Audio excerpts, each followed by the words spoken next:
Oh no, it all went wrong. That's like nothing ever goes right when we record the first take. That's not true. We've had some good takes. Of course, we have audio glitches later on, but I mean, hey, we have some good takes. I'm still upset that your audio didn't glitch when you said bitch in one of the episodes. I forget which. It was in I think Someone Married Barry. Your audio glitched for me when you said bitch, so it sounded like you were on auto tune. It's amazing. It's not in the episode, but Hot Rod apparently has a segment where my audio is glitching, and it was hilarious. And I wish you would listen to them, because the amount of time I spent rolling on the floor listening to it was great. What scene was it in Hot Rod? I don't know, but at some point my audio started doing something weird, and I sounded like Alvin and the Chipmunks. And you sounded completely normal, and it's just this back and forth with Alvin and the Chipmunks and Devin Moore. Dead. I'm telling you, you need to listen to at least that episode, Devin. I got you. All right, you want me to tell the lovely listeners what we watched this time? Sure, because I don't have a lot of them talked about. Good. I'm talking about 1989 Major League, starring Charlie Sheen. Yep. That's the only famous celebrity I can remember. Devin, I'm going to need you to talk more. Can you hear me? Yes, I can hear you, but I need you to keep talking so I can tell if the audio is glitching again. Oh, okay, so anyways, like I said, this movie stars Charlie Sheen. To give a quick rundown of the movie, of course, this movie takes place in a fictional universe where the Cleveland Indians are just so bad. Like, they just they reached their high point. You on there? top of the world. Yeah, I'm there. Oh my goodness. I'm here. Oh, thank goodness. What, do you think I got quiet or something? Well, I turned off my internet because the school internet I'm on. But it seems to resolve itself since I disconnected from the internet. Okay. Good old shorter internet. No, But, it's great. I do have a question for you. Alright, I have an answer. What was up with Charlie Sheen's hairline? Bruh. He looked like his hair looks so bad in this movie. He looked like the stereotypical douchebag from every 80s movie and 90s movie ever. I think that's what they were going for, because his character was kind of a douchebag. I mean, at least we had Allstate in this movie. It's true. Are you in good hands? Well, they weren't at first part of the movie. Anyway, back to my synopsis. So this is when the Cleveland Indians were on top of the world, and all of a sudden they hit an 80 years losing streak, and the owner died. Okay. 30. 30? Yeah, I think it was 30. Oh, I thought it was longer than that. But anyways, a 30-year losing streak, and then the owner dies. Fuck damn shit, they're bad. Huh? And fuck damn shit, they're bad. Oh yeah, like they're bad. Like I may have, how many notes do I have? 1, 2, 3. I have 4 notes, and one of them is fuck damn shit, they suck. Damn, bro, you really that heartful toward them? Dude, they were really bad. And then Charlie Sheen got glasses that made him look like our friend Matt. Bro, I can't unsee that shit. I can't either, and I was just like, Matt, is that you? When the hell did you get in the movie business? That man has no athletic ability. I'm sorry, Matt, but you don't. I don't think you'll ever watch this, but we love you, but stick to music. Just stick to the music. But, yo, those glasses were bad. I know, like, I'm fairly certain there had to be a different type of glasses in the 80s, early 90s, other than giant block glasses that made him look like Bubbles from Trailer Park Boys. Oh my god. Bro, I didn't even think of Bubbles when I saw that, because like I've seen, this is my first time watching the movie all the way through. Mm-hmm. And I can't unsee it. You know, funny enough, this is a comedy, and I did not think it was. I did not find this funny at all. I was just like, okay. And I was like, oh, that was supposed to be a joke. I found this movie extremely funny. I didn't. I think Wesley Snipes and the Voodoo Man were the most funniest things out of this. The rest, I thought the whole like lover plot line was very, very boring. Oh no, the lover, the former player and his ex-wife, yeah, that plot line to the movie was boring. I'll give you that. I mean, I love the coach, especially the thing where he's nude in front of the like owner. Yeah, who's a woman whose ex-husband died because she married rich or something, and yep. So she inherited this team, and they completely suck. And super suck. He goes, well, we don't have the fun or a towel, and she goes, well, and she just starts sexually harassing all the players, and I'm like, this is very uncomfortable. So many Title IXs are being broken. Devin, was this in the time of Title IX? Yeah, Title IX was actually created in the late 60s or early 70s. So yeah, somebody could have got sued if this was real. There's about 4 lawsuits against her of Title IX, and one that she can make towards the head coach because he was new. Bro, I know. They were asking for freaking... They were wanting new... they wanted the hot water for the... Didn't they want... Yeah, they wanted hot water... Or no, I thought it was those high-tech tubs. No, it was one of those like shock tubs where it heats up the water, like loosen your muscles and all that. They also use those tubs for like ice baths and stuff. That's what I mean. That's what they were complaining about. The way they got the water heated up, they stuck a jet speedboat engine in the water in the tub between one of the guys, and it just caused like a jacuzzi effect. Because energy creates heat. But not like that. You said not like that? No.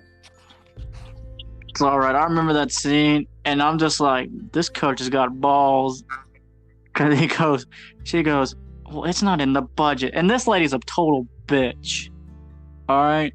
I'm sorry to say it, but she... And speaking of Title IX, they do a thing where they're like, okay, the way we save our team, every win we get, we take another piece of clothing off this like cutout of the owner, which says "you suck," and then she'll be completely nude under it. I don't know how they got that cut out, but pretty sure. Oh, wait, was she completely nude or was she in a bra and panties? I can't remember. I don't know, and I didn't care. You didn't care? No, I thought the plot of the movie was very dull and formulaic. Oh, I like the plot. Dude, this was like a sports version of Police Academy, and I will have you know that apparently there's about as many Major League movies as there are Police Academy movies. There's no freaking way. I thought there was only 3. There may be only 3, but they were trying to make it a franchise like Police Academy. Police Academy is actually supposed to come out with a new one in 2021. No way. Yes. What you guys don't know, when Devin and I were in quarantine together, we binge watched the entire series of Police Academy. And they were all pretty... I don't know. I can't tell you which one. I liked them all. They were good movies. They were okay. They were good to watch with somebody. But we spent most of the time critiquing the movie. Like, what the fuck is that? Because it was just stuff. One of my favorite characters was either Tackleberry or Hightower. I forget which it was. It was both of them. And then when they weren't in the... I don't think they were in the last 2. Or no, I think they were in the last one. I think Huckleberry wasn't in the last one because I think he passed away. I think so too. But the continuity gets a bit skewed at some points, Yeah. Great movie series that people are looking to binge watch. Oh yeah, it's a great movie series to binge watch with a friend if you're stuck in quarantine, or you just need to kill some time and watch something really stupid that you both can laugh at. Like Major Leagues, for example. Something stupid you can both laugh at. But speaking of comedy, I did enjoy the comedy of how crappy their equipment was, especially from a managerial standpoint, where I was having to take care of a lot of equipment with sports. That it gave the scoring extra points for me, because I appreciated that from my experiences. All right, that's like I'm trying to think. I'm trying to think of all the equipment that was broken. It was the tub, bro. What'd you think of that play? When the owner is being a bitch, he goes, "Okay, y'all ain't flying Delta Airlines," and she puts him on the plane. That boo boo plane, that jacked up, like trashy plane. Mm-hmm. What'd you think of that scene? I didn't hate it. I was like, okay, yeah, that makes sense. But I think the real funny part about the plane was when they did the commercial, and they got the Allstate guy who's playing this like Puerto Rican voodoo Jamaican guy. It's very unclear where he's from. It's very ambiguous, and he's just doing voodoo rituals. And there's a old Christian man who's like God. Yeah, 70s on this team, and they go at it, and then I just found it so funny when they were doing, because they're all in suits except for maybe a couple of them who have like their sleeves cut out, or it's just like very because one of them looks like a serial killer, the other one looks like he's outside of 7-Eleven parking lot trying to get you to buy him cigarettes and beer. And then most of them look like respectable people, but you just got like these few that just are so off-putting. You got the voodoo man who's just like, hello, and it's just like it's the Allstate guy. I forget his name. I don't know it, and I don't want to look it up because the audio will glitch, and I'm scared of that. But I really appreciated his character, and what was it? Wesley Snipes, because he reminded me of so many people I've known in sports, where you get the athletic, energetic comedy of that one young kid, you know. Oh, dude, his character was good. He had his good moments, bro. You remember during tryout they freaking threw his bed outside in the parking lot, and he said, "Oh no, I'm late for tryouts," and he just sprints. Yeah. In his PJs around the field. I was like, hold up. They're like, who is this guy? And I'm just like, this man just ran a 40-yard dash in his PJs, barefooted. All right, Devin. Give that man. Yeah, go ahead. I just said, give this man a jersey.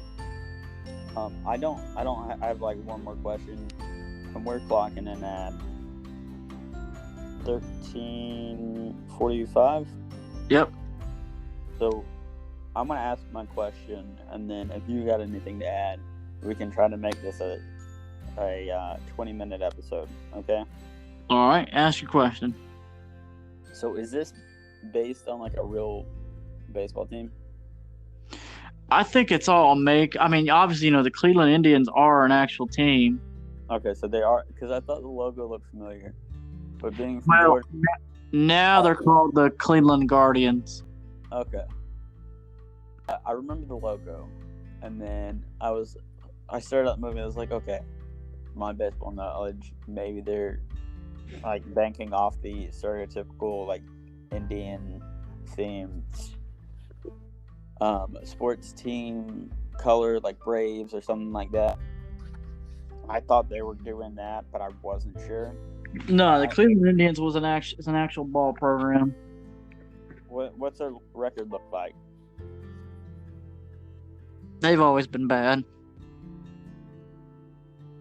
Well, you heard that first. Devi from More Sports. Hashtag Oh. Devi. They suck. Hashtag rebrand. Hashtag Go Guardians. Yep. So please direct all your hate mail to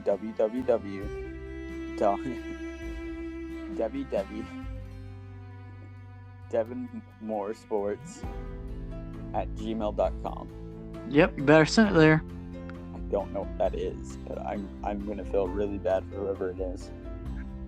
Somebody really is gonna have their email be like Debbie. It's gonna be like Debbie Man, somebody's sending me a lot of angry emails about how I thought the Cleveland Indians suck. Yep, that's definitely Devin. So you should definitely do that and tell us how it went. No, but they do have a good fan base, though. To be honest with you, Cleveland's actually good. Like, it's a loyal state. That's what I've heard. Like, I don't know a lot of people from Cleveland. I know a lot of people from Chicago, and apparently there's some overlap there with sports. And like they talked about how loyal their fans are, and they a rivalry. I forget what sport it was, though. Like that's beyond me. I know baseball is typically like a big loyalty sport. I'm trying to think. Yeah, Cleveland is well known to have a loyal fan base, especially with the Cavaliers, man. When LeBron was there, whoo!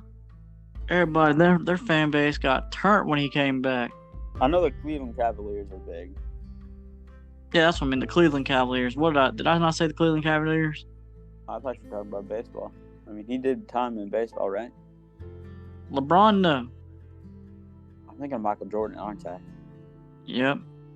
It's that 3 hours of sleep. That it is. Yep. All right, Devin. I think we've ran this episode as long as we can. I'm trying to think. The love interest was dull. I'm trying to think. What other characters did I like? I like Wesley Snipes' character. Oh, yeah. Charlie Sheen's character was a total douche. I mean, you mean Wild Thing? Yeah. Yeah, he played the character very well, especially for a character that young. I mean, it was great. Kind of makes me worry about who he is as a person, of course. Yeah. But you had a lot of like A-list people. I mean, you know, the love interest. It's either the love interest or the manager was played by the person who plays Freya in Thor. Oh, I think it was the love interest. Yo, you know what I thought was creepy? What? So in the scene, remember the scene when they're in the library, and the love, during this love interest plot, he goes, "Well, I'll just wait for you outside your door at 8:20, and we can go out and eat." And she's like, "I won't be there." Dude, we got into weird couple territory. It was like, okay, good, it's his ex-wife. He's not just witnessing his wife cheat on him. Oh, bro, yeah, that's the way, bro, in the movie. Oh, shit, can you hear me? I can hear you. Okay, good. Bro, the way they started out that subplot, is it called a subplot? The subplot of the movie? Yep. B-plot. What's that? It's either a B-plot or a subplot. Oh, okay. It's kind of just like a minor story that goes along. Yeah, they're all at the reception. They're all like, yee-hee, woo-hoo, drink. And he goes, "Ah, that's my wife with another man." And I'm just like, "She a dirty hoe." And then, he walks over. She's like, "We've been divorced since you went down to Mexico to play ball." It's a very weird, like, shoehorn thing in the story. I mean, they mentioned it several times, or at least twice. Because they thought if they said it enough times, it became true. Oh man, this movie made me laugh too much. What a very tragic love story. How two young couples, one a baseball star looking to make it to the league, but decides to go down to Mexico. Can we talk about how her family talked about, oh yeah, she used to be an athlete, like it was some she spent time as a French maid, or she once had an OnlyFans, like something scandalous. But no, she was an athlete once. That was the big hang up with her family, like it was some like promiscuous thing. For real?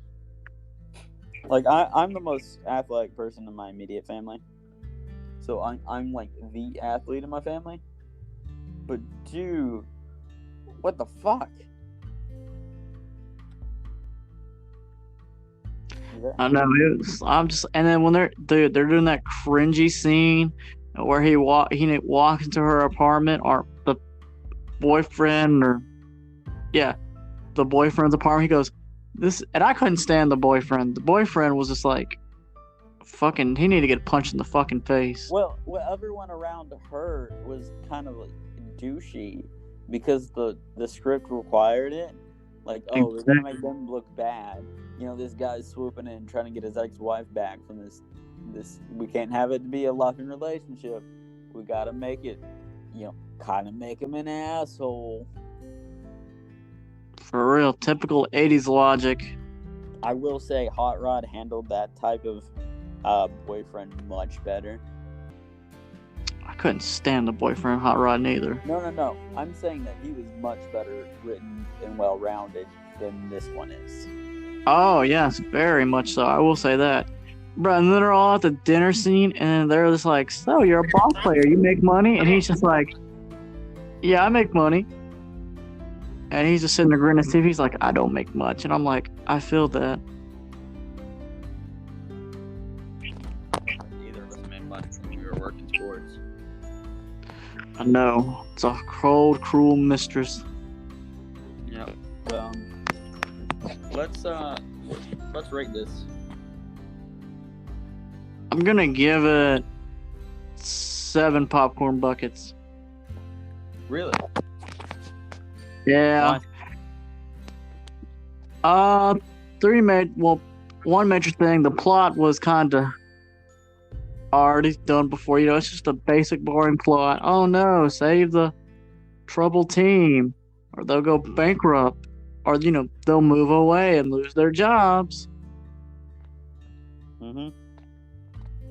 So that took up the most point too. I was like, there were some parts I found funny, some parts that were trying to be funny that wasn't funny.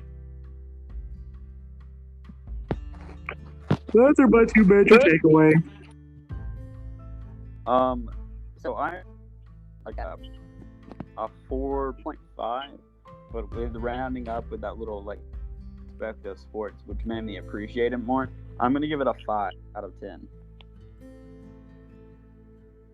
So this movie rated out better than we thought. I'm gonna be honest with you. I was not a fan of it. It was very boring in my opinion, and it did not read like a comedy to me. It just read like to me a sports movie. Very much so. Did it remind you of Double Team? Double Team? No, it Double Team. I mean, we've got a combined score of what did Double Team have? Double Team had a combined score of 7. God, Double Team was bad. And dude, we just got started on Disney movies. Ugh. You're in for a surprise because you didn't grow, but I did. I want to say, I'm telling you, with Disney Plus. Oh, did you know Cruella's now available? I don't think it's available for It's available for everybody because. Okay. One day. Ugh.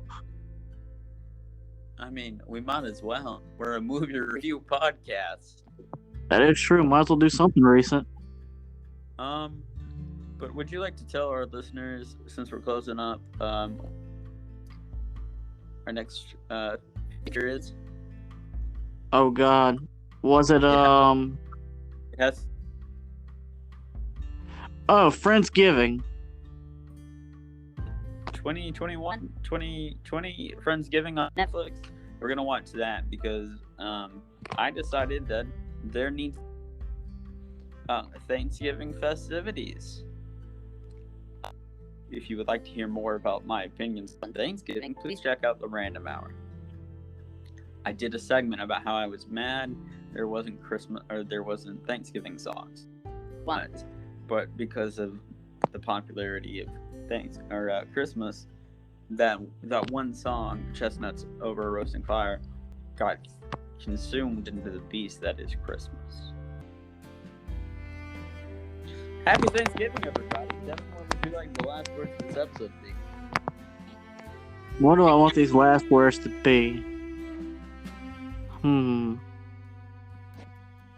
Trying to think.